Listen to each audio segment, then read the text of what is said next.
Good morning, and welcome to our podcast series, Voices Unmuted, Harmony and Hope, Spokane's Path to Homelessness Peace. A Spokane Community College Peace Institute podcast series that delves into the heart of a community's journey towards understanding, compassion, and practical solutions in the face of homelessness. I'm Katie Cook, president of the Student Awareness League, and together, we will explore stories, challenges, and triumphs of Spokane as it strives to create a harmonious and hopeful environment for those experiencing homelessness. With us today are two honored guests, Chancellor of the Community Colleges of Spokane, Dr. Kevin Brockbank, and the President of Spokane Community College, President Jenny Martin, sharing insights on our theme today. Good morning, everyone. Once again, my name is Kevin Brockbank. I'm the Chancellor here at the Community Colleges of Spokane. It's my pleasure to be able to provide a welcome to you all today. So on behalf of myself and President Martin, as well as all the faculty and staff at Spokane Community College, welcome and thanks for being here today on this important topic. I want to kind of mention the fact that this is an important event at our institution as we try to work on our mission of expanding opportunities for students, as well as the fact that higher ed institutions have held a place in our society for decades and decades as a place for civil discourse and discussion of difficult topics and expanding of ideas and solutions. And on this topic of homelessness today, I think we all recognize that for Spokane, this is a major, major topic for our society, for our individuals, and frankly, as part of our civic duty to help our other humans when they struggle. So I think we're really, really fortunate today to have a great panel that's full of content experts, leaders, elected officials, and content experts, and people who have experienced homelessness to discuss this topic with us today. So I think you're in for a treat today. I really want to thank Angela Wizner for helping make this all come together, as well as the Peace Institute and the students that work with that group. And we're really proud to be a host for this today. So with that, I'm going to turn it back over to Katie. Thanks.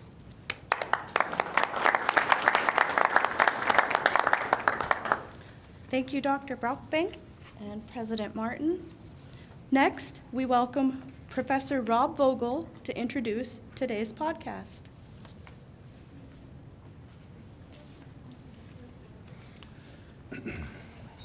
The Peace Studies Institute of Spokane Community College presents authors Dr. Scott Finnie and Professor Angela Davis Wizner in a dialogue, Voices Unmuted. This episode, Harmony and Hope, Spokane's Path to Homelessness Peace.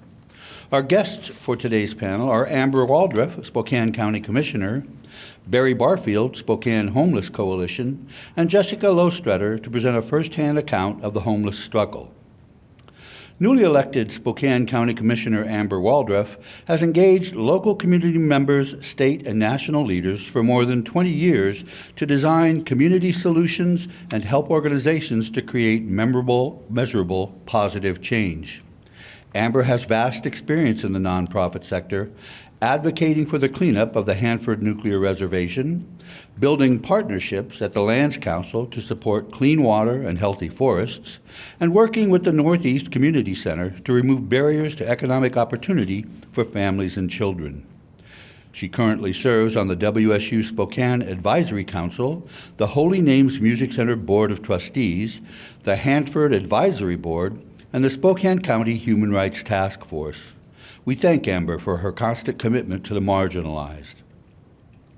Barry Barfield began his odyssey of addressing homelessness in 1976 at the St. Joseph Center in Venice, California.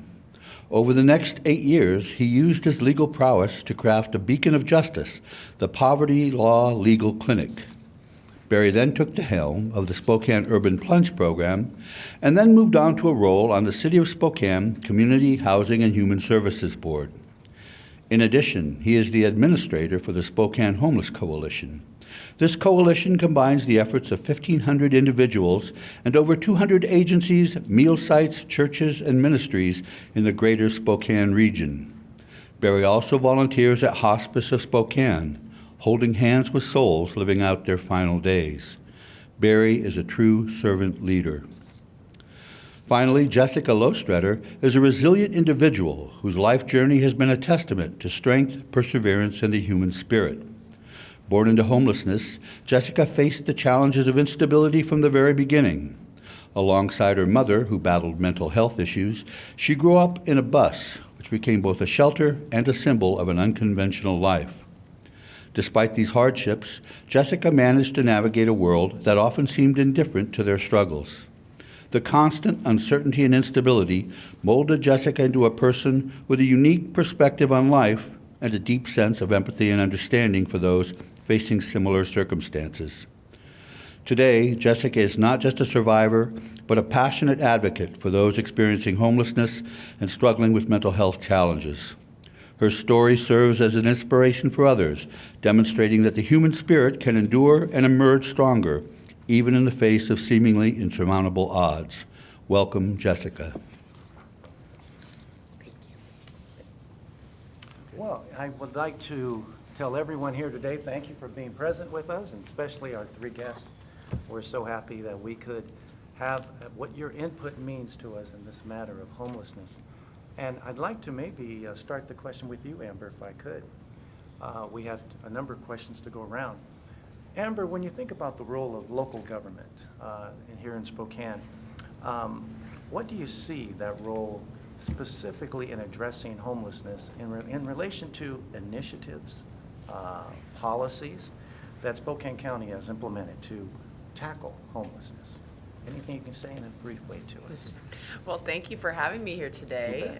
It's an honor to be up here with these two other guests, and I look forward to hearing what they have to say as well. But I think that the role of government can be hugely impactful to address housing affordability and homelessness. I think there's been a lack of, in the United States, I think at a federal, state, and local level, we have not had an emphasis on funding and supporting and aligning around affordable housing so that we can prevent housing instability. And we're finally figuring this out a little bit too late, but hey, better late than never. That's right. Yeah. And so I think that that local governments can play a huge role. I've been working with many folks this last year, my first year as a county commissioner. We can help bring, just like the Homeless Coalition brings together all the providers and everyone in that sphere that is working to support our community. Local governments need to come together with our funds, and work with our provider community on a strategic vision for this community, where the dollars can best be spent. How can we align our efforts so that they're not disparate, but they're aligned and they're strategic? And then I think the role of government is also to measure outcomes. That's right. Are we housing more people? Who are those who, like, gathering the data and then sharing that data so that we can all make better decisions and invest our dollars more wisely. So I think that bringing everyone together, working very closely with providers and those who are impacted, because they're the experts in the community, but then also tracking the information and data and making sure the community can access that so we can do better. Great. That's a nice summary. Yeah, appreciate it. Barry, let's piggyback on that. What does the Spokane Homeless Coalition do? Tell us about you. Well, kind of what Amber was saying, we bring people together. The history of the Spokane Homeless Coalition is about 30 years ago, the folks who were working with the homeless here in Spokane said, why don't we get together and try to look at best practices and help each other and network and coordinate. At that time, there were maybe 5 or 10 of them that got together. They've continued to meet. Like I say, today, it's about 30 years later, and what we have to offer is there's 1,500 folks who are on our Google listserv, which is very busy every day. People are constantly putting out to 1,500 people. Like just this morning, it was an individual needs transportation for their medical appointment, or a homeless person has a pet that needs veterinary care. Can you find some low cost help for that? So very kind of granular. I'm working with, they don't say names, but I'm working with an individual who needs X, Y, Z. And then 1,500 people, quite often the answers come back like that. Like, I have a this, I have a walker, here's where you can go to get rental assistance. So it's a network that really helps folks day to day. It also helps folks think big picture, long term. What Amber was mentioning, there's always been a community desire to coordinate and collaborate and work on a larger scale. For the last year, it's kind of ramped up. So the Homeless Coalition, we've had speakers come and talk about that to try to get the various service providers to can help push in that direction. And then once a month, we have an in-person meeting. We did it for Zoom for a while. But the first Thursday of every month at the Gathering House on Garland at 9:30 a.m., 9:30 to 10:30 every first Thursday of the month. 100 of us gather and we have speakers and we network and we talk and we collaborate and share business cards and just try to coordinate so we can serve people better. That's impressive. That's on the details, like you said. And anybody is welcome to those monthly meetings. All of you here, all of you there. That's wonderful. Now we're going to go to a personal account of homelessness. And we've had many students come up to us in the last few months talking to us about your experiences with homelessness. So we know a lot of you in the audience have gone through this as well. Jessica's willing to share her story with us. So let's look at her first picture. Jessica, you talk about being raised in a bus. Tell us about this bus. Oh, the bus. It was cold up there. My mother, she had a mental condition, so she didn't want to be on the spotlight of the government, so she decided to buy that bus. And I don't know where they picked up that little trailer, but me and my older brothers lived in the bus, and my mom and my stepdad lived in that trailer for about 2 winters. And that bus was gutted out, and there was some chairs that my stepdad had built with willow wood, and then a wood stove in the back. And yeah, it was. What is those shelves over there? That's What are where we those? kept our dishes that we ate off of. Pretty So that was your gross. kitchen right there. Yeah. And what's in that barrel? Well, in the summertime it would be water, but it's kind of frozen right there, so we would just melt snow to get water.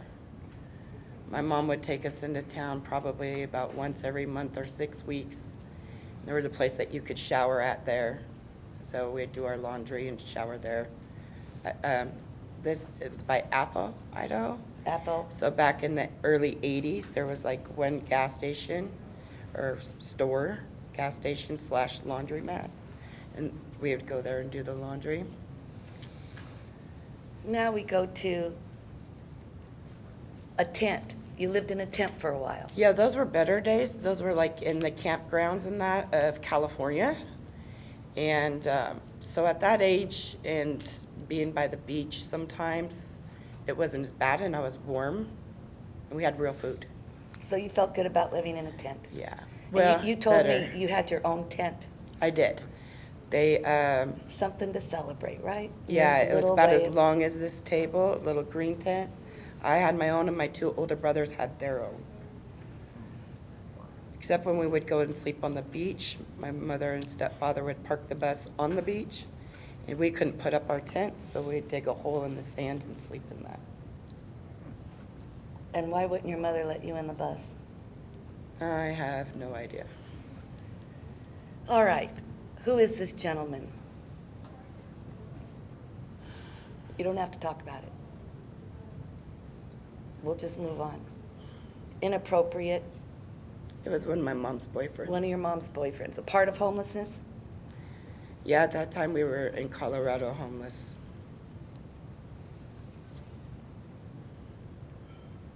How old are you here? 14. So you began your life as a mother at 14. Yeah, my mom, I had to put her,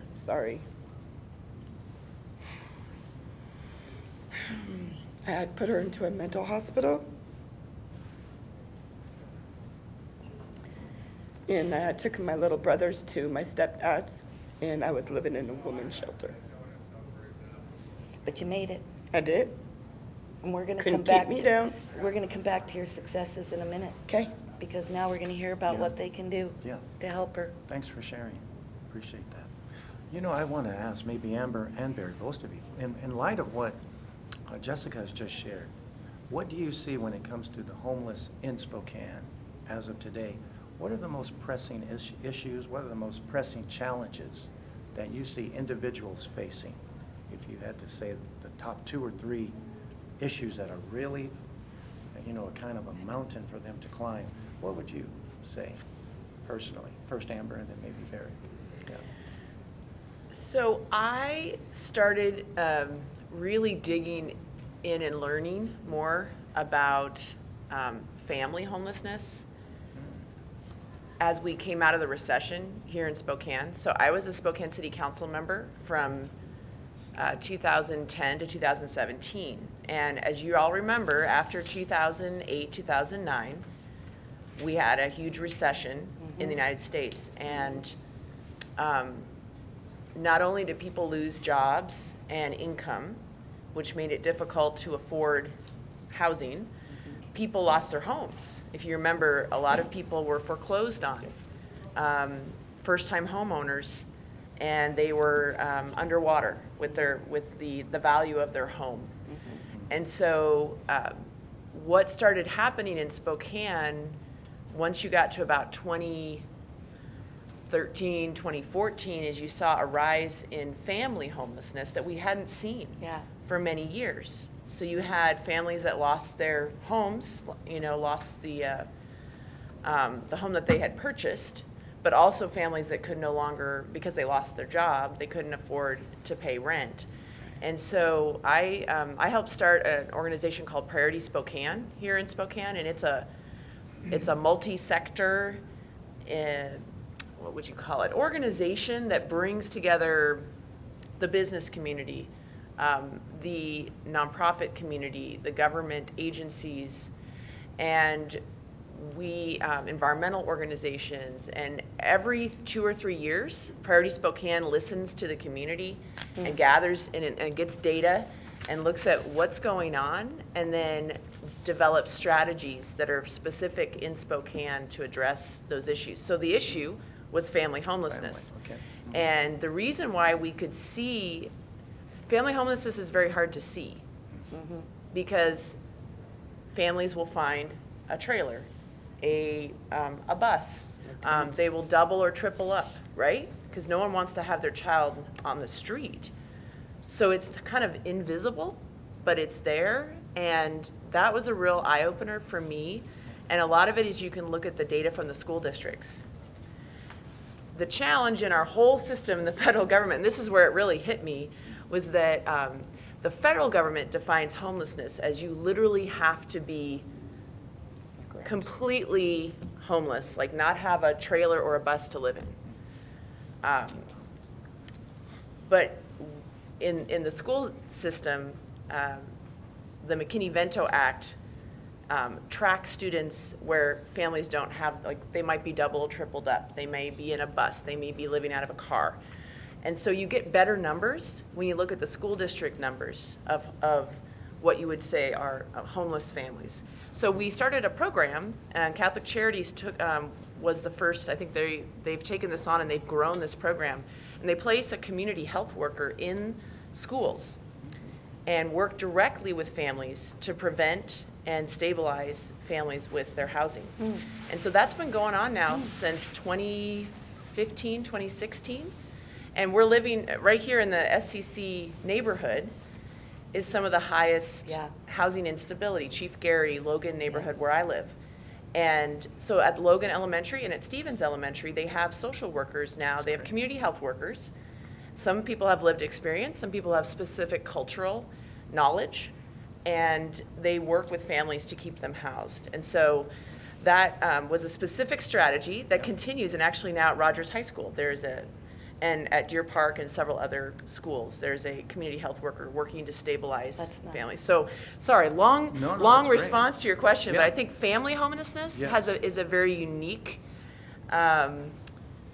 challenge that requires different strategies. And then you have folks, I think, suffering from different mental health and mental illness, which also requires different housing and wraparound support strategies. And sometimes you see that more with our single population, although you talked about your mother, like it happens in families as well. Mental health and mental illness can play a huge role in housing stability. So I think, for me, affordability of housing, can you afford? Is the rent subsidized? Is there a way for everybody to be housed, no matter what their income is? And then how do we address mental illness and the role that can play in housing instability? So those are, to me, kind of the two areas that we need to work on more in our, nationally, but also here in Spokane. I appreciate that. Barry, what would you add to that list of family homelessness and mental health? Anything you? Well, I'm going to go back to your original question. Sure. Like what are the one or two most pressing challenges? Right, right. And well, my answer to that would be the most pressing challenge is the ubiquitous misunderstanding that there is a most pressing challenge, or one or two or three most pressing challenges to homelessness. Homelessness is an incredibly complex issue, and Amber's answer touched on a number of pieces of that complexity. There's various estimates of how many homeless people there are in Spokane. One is 15,000, and it's broad. It includes the doubled up and living in cars and living out, all over. If you were just to, and though the folks and their families, and there's individuals, and then there's the folks who are living under the bridge and out, in forested areas and by the river, that's probably around 2,500. And each one of them, every single one of them faces different challenges. Now, okay, the most common thing, housing, a shelter, a place, a roof over their head. And as Amber mentioned, nationally, we are way, way, way behind on low-income housing. The Reagan Revolution in the 80s did two things that really prepared us for where we are right now. One is cut government funding for federal housing, federal supports for housing. Cut, and in a positive way, cut all the large state mental health institutions and put them out into community centers. Well, there are no community centers. So much of the homeless problem we see today, housing, we don't have enough. Support services for people on the edges, we don't have enough. My hope, your title is homeless, harmony and hope and peace. My hope is, what I just mentioned, kind of that Reagan Revolution.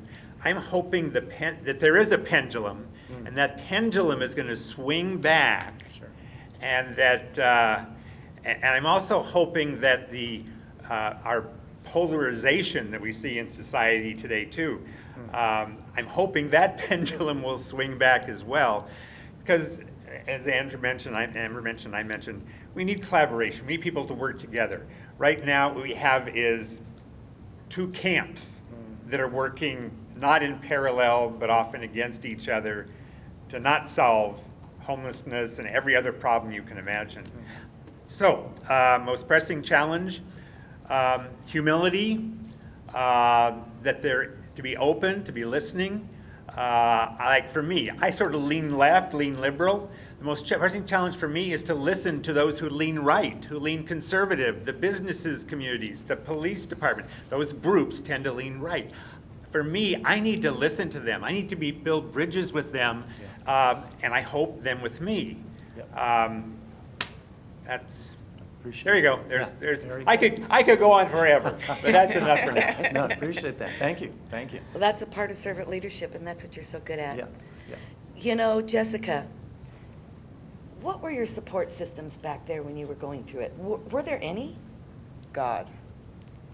Not to be religious, but God. So nobody in the community stepped forward, nobody saw you out there, nothing? No, I was just determined to have my daughter and make sure she didn't go through what I did. So go ahead, finish. I went and this picture, it was in Coeur d'Alene, Idaho. And so back then, you could not get your GED until you were 17. after I had my daughter, I was 15, I could already pass the GED test. So there was no schooling for me. So I went to NIC college and took a TABE thing and was able to go to college. So I just went to college and worked and made sure that I raised her without having to go through all that stuff that I did. Where did you live during that time? Well, I lived in Coeur d'Alene until I was 18, at which time I Supporting moved to yourself. Spokane. Yeah, I was able to get some laws changed in Idaho to where I could get housing.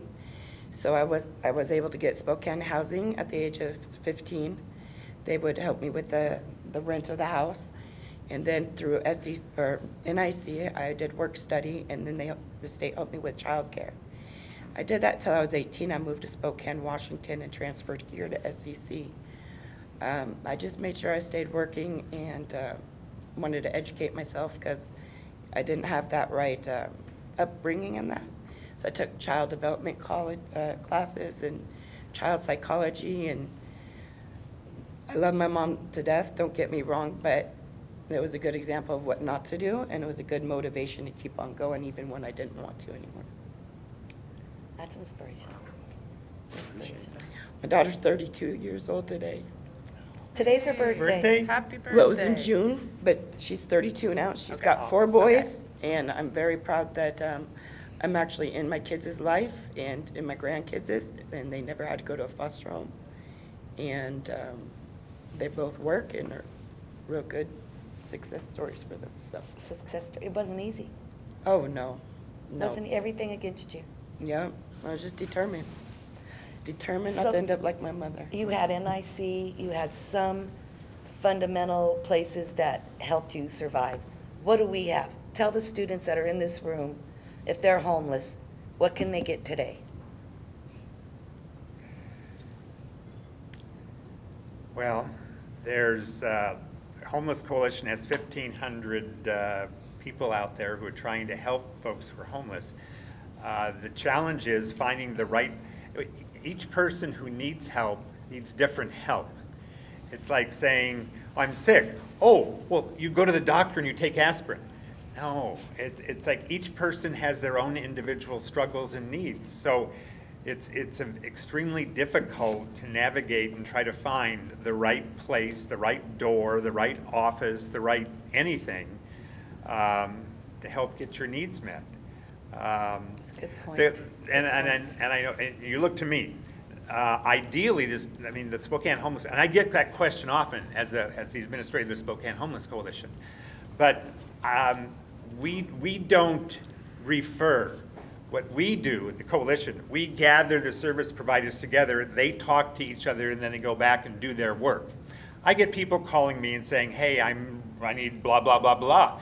I go, well, I can maybe point you to 1, 2, 3. I can point them to places, but that's one of the challenges and one of the hopes that I have for this, hopefully this regional collaborative, which groups are working on to try to create a regional group that actually is working together instead of 1,500 disparate and every municipality and city and doing their own good thing, that there is some kind of centralized way where people can, where you can do like our city has the 211 for help.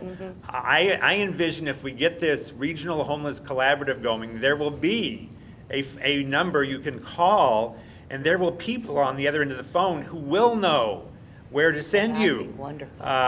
who have the resources at their disposal and have all the agencies buying into it, saying, yes, we will listen to you and we will take referrals from you. Right now, we don't have that. Wow.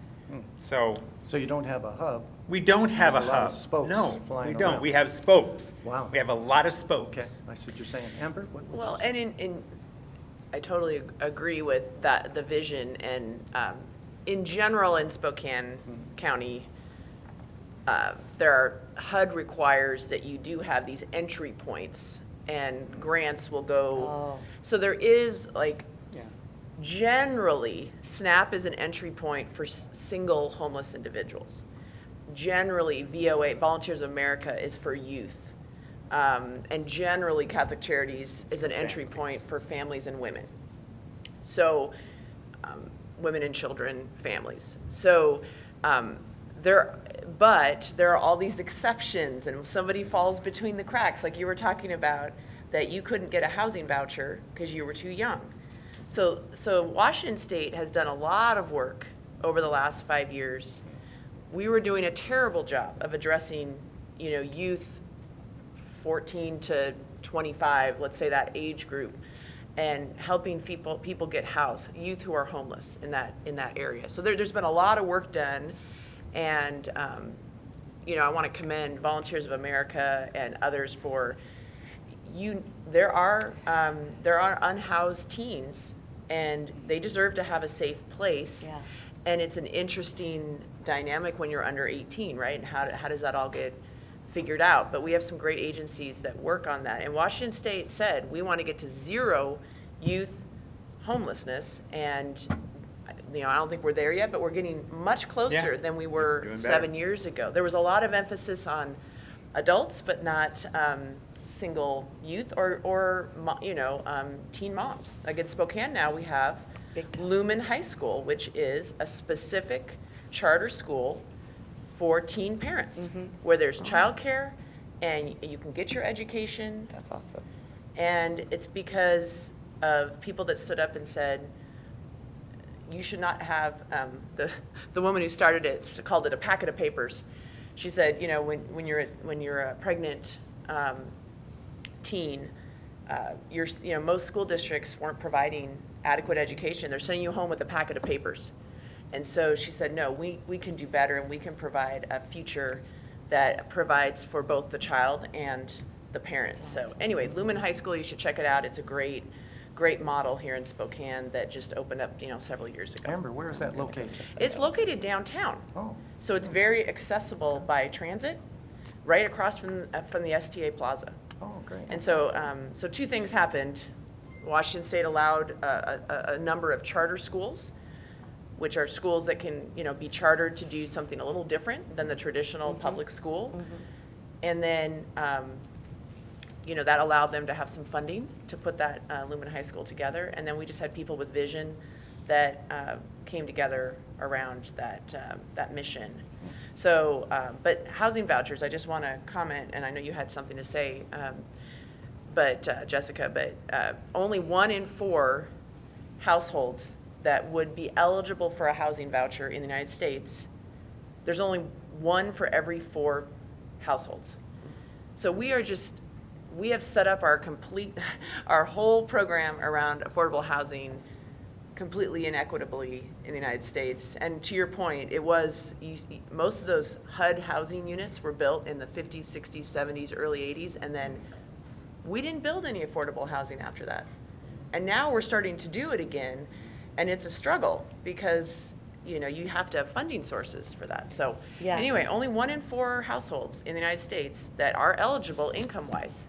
And so it's kind of like winning the lottery. Right. It shouldn't be winning the lottery to be able to be in a house that you can afford. Yeah. Jessica? Throw yours in, Jessica. I was just going to say that when I did move here, when I was 18, Volunteers of America did help me as well, so that I had an apartment to move my daughter into when I moved here. So they've always been, not always because I haven't used them since, but they were a good organization that could help people. And Volunteers of America is building a brand new youth shelter right here, across the street? Yeah. Are they really? Yeah. Nice. Great. And it's going to have shelter beds. So if anyone's been downtown to the youth shelter, it's very small. They have to pull the beds up and down every night. It's a tiny little space. So it's going to have shelter beds, but also apartment, kind of transitional housing units above. And it'll be right here next to SCC. That's awesome. So young adults can go to school right here and make it really accessible on the Central City Line. So that was one of the visions around building the rapid transit in Spokane, was that it should be accessible to Spokane Community College, but also that's one of the reasons why they chose to build the new Volunteers of America shelter and transitional housing right here for the education and also the transit access. Oh, see that? We didn't know that, SEC people. I'm just going to walk around and take a few questions as we wrap it up. Who would like to ask a question? Anybody? Yeah. Stand up. So I guess I have a question of what's the role of child protection services in situations like yours and with homelessness? I've served under the bridge with the homeless a lot, and it's wrenching when you see kids and mom and dad are maybe not all there anymore, and you know this little kid's on their own. So how from your perspective, you've lived it, how do you feel about that? Me? Yeah. And by the way, thank you for being brave enough to share your story. It's very emotional for me to hear, so I can't imagine what it's like for you, but thank you. You're welcome. I'm really conflicted about that. I was in and out of foster homes before we became homeless. And a lot of those foster homes weren't very good places either. And so I don't think it's a solution to help that family or that child by having CPS get involved and take them away and putting them into a foster home. That separation between that family is life-lasting, long-lasting. I handled it differently than my other brothers. My second oldest brother, he's not doing very well to this day on PTSD, and the other one got into drugs. So I don't think that taking them, having CPS get involved directly, or that the way that they handle it is a solution to that. Kids is definitely the #1 priority. So I think that being able to give these families information on how they can get help without worrying about if CPS is going to get involved. There's a lot of families out there right now that I talk to and I deal with, or boys that I help out, and they don't want to go to the school and tell them because they're scared CPS is going to get involved. They don't want to go to the school or another neighbor because they're worried about how CPS is going to deal with that situation.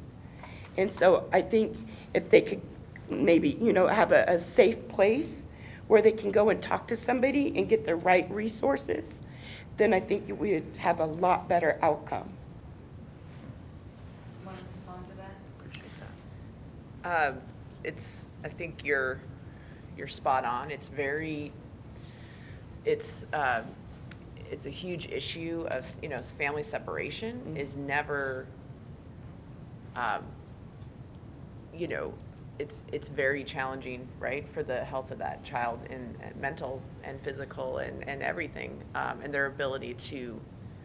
So I think there's been, I'm seeing that there's some new things being tried, like Catholic Charities. Rising Strong. Rising Strong is a program where families are allowed to stay together, even though there's some challenges, and they've been doing that for 3 or 4 years now. Yes. And the idea is to try and keep families together, even though there may be some challenges, mental health, substance use, and it allows the family to work through those challenges, but keep the kids with the adults. And so I think we need to be open, and Washington State has supported that program, and it's been very innovative. I think the other, I was going to tell a story about, not wanting to kind of rat on your parents, right? So before I ran for county commissioner, I was directing an initiative here in this neighborhood called The Zone at the Northeast Community Center. And the idea behind it is to bring community together to address some of these pressing challenges in these areas of Northeast Spokane. And we were doing we were trying to do some surveys of some of the middle school students at Shaw around their housing stability, but they weren't being truthful with their answers. And it's because they did not want to be they were worried that if they said in this survey that they were experiencing housing instability, that they would end up, having to be separated. So it's a real fear, and we need to work through it. We need to figure out. That's why with the Zone project at the Northeast Community Center, our focus was on two-generation impact. You need to be supporting the adults in the household with their needs, as well as the youth in the household at the same time. And we just haven't done that very well, you know, in general in American society. It's kind of like schools focus on the kids, and a lot of these social programs focus on the adults, but not the whole family. And so one of the things we've been testing out here in this part of Spokane, Northeast Spokane, is holistic two-generation strategies that keep families together and that support the mental health and economic needs of the adults so that the kids can be successful, right, in life and school. Wow, such a good question. Yeah, it's deep. Hi, I've got a quick question. It actually, you have all touched on it. Barry, you touched on it. Scott, you and Amy, you all did as well. Is there, I think back in the Reagan years, it was billions of dollars. It's like $2 billion for these community centers and $2 billion for homelessness, and they were going to move them to community centers. So they didn't want to go with the big solution. They wanted individual solutions throughout the community, right? Is there any government movement towards what happened there was they actually they took all the money away and they said we're going to go move it to the communities, and then they took that money away. So they actually were going to start implementing it and they couldn't implement it. Is there any movement from a government perspective to actually do that? Because I think it's a good idea. The other thing is, Scott, you mentioned it, a hub. You need to run it like a business. You got to have somebody at the top, and you got to have all these organizations feed into it. You have to have software applications. You have to have financial applications. You got to run it like a business, and unfortunately, that needs some money. And I think that's a step towards a solution, and it seems like it. You know, you need the millions and millions to make that happen, and that's government grants, I think. And then community involvement. So you need the marketing side of it, you know, the fig tree and all that kind of stuff to bring it all together. And if there's a movement like that, I think everybody could jump around, but it starts kind of up top. And if there's any movement towards that, I don't know. And you know, Mark is a retired businessman, so he has the opportunity to set that up, right, Mark? Anybody else? I've got some questions over here. I just had a quick question. So I'm new to Spokane, 3 years from LA, and you know, homelessness is everywhere. And you addressed one of my questions already. So yeah, it's multifaceted. People aren't all the same, and you know, you hear there are resources for homelessness, and you wonder, are they accessing them? Are they interested in them? Because we just see downtown the streets, and it's getting so cold. You just wonder. So you kind of answered that. My question is, you know, you think about World War II when London was being bombed, and they had this tremendous circumstance where they moved children and people into the countryside, and people housed them. And I always wonder in communities as this homeless situation grows, and you know, I guess the fastest growing segment is elderly. You know, we've got a lot of retiring boomers who aren't prepared for retirement, and there's not a solution for them. Is there any community opportunity for families to employ some of their space in their homes? You know, you've got empty nesters, you've got people who are stable and don't need it necessarily as an income, but could house, could participate in a solution. Is there any program that uses, you know, housing stock of stable families and homes that are willing to maybe house or approach it that way? Good question. Any of you? I don't know of anything like that in our community. I haven't really heard of anything that nationally either. The closest thing that comes to mind is the city of Spokane has changed its zoning to really encourage, mother-in-law, you know, small attached things for relatives, which isn't what you're suggesting, but it's a very positive move that has been applauded by many in the state that the city of Spokane is changing zoning and encouraging that type of that one way to increase housing stock. Well, I know we have, fostering, you can short-term foster through CPS, children that just need a 6-week or a temporary home. And I just wondered if there was maybe a homeless approach that was similar, where caseworkers could vet, hey, this kid's just been kicked out of his house for being gay. He's in school, he's a great student. This isn't someone we need to just fall into a system that, there are probably a lot of good homes that could help that kid, or an elderly person who just was displaced. Again, this isn't about drugs and all kinds of social issues that a family couldn't take on.